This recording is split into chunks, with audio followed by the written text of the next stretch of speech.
How do the learning zones fit into the instructional day?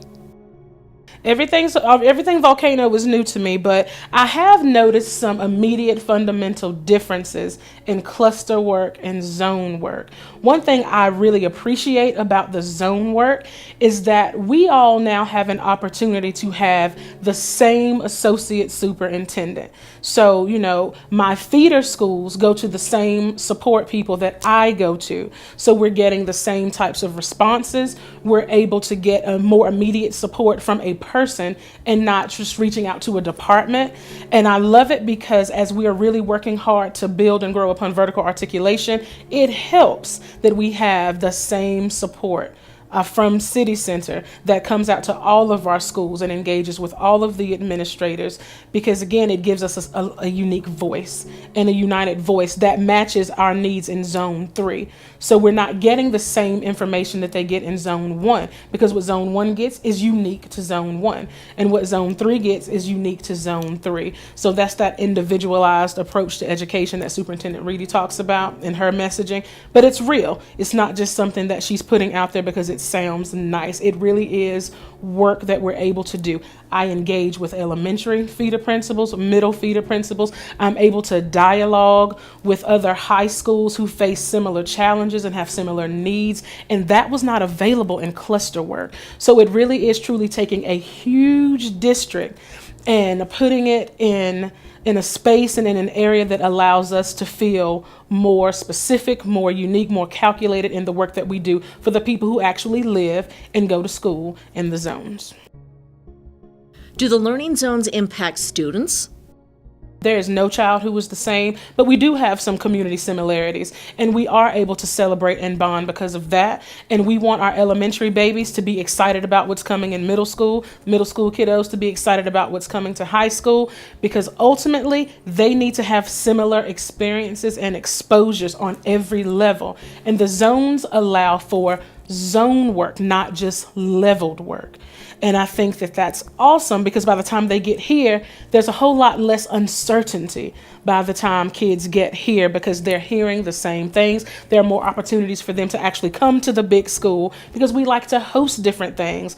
Like we work with Hillerman to host their commencement, so that kids have an opportunity to be here. I'm already having discussions with Frank at Tierra Antigua, about his students coming over here to perform. So we're really building community work in the zones and not just school specific academic only. This is the whole child type of work that we're trying to do, at least in Zone 3, that Superintendent Reedy does talk about in her Big Five. How long do you think it will take before the learning zone approach delivers positive outcomes? I think the biggest right now factor is that, and again, I'm only speaking for Zone 3, and I'm only speaking for the work that I know we're doing here in this corridor, is that our teachers right now will be sharing information with elementary and middle school teachers. Volcano will be hosting a professional development in support of Tony Hillerman, 8th grade math and language arts teachers, talking about PARC. How do we align expectations for PARC to classroom instruction so that 8th graders will get some of that exposure right now? So the first time they hear it won't be 9th grade. It takes away so much of the unknowns, as I mentioned earlier. That work is happening now. We will do a modified version of not the full-blown instructional rounds, but Volcano will start, and we will go visit Hillerman, and Hillerman teachers will go visit Tierra Antigua, and then we'll branch to LBJ to give them that same type of right here, right now support that is directly kid-centered.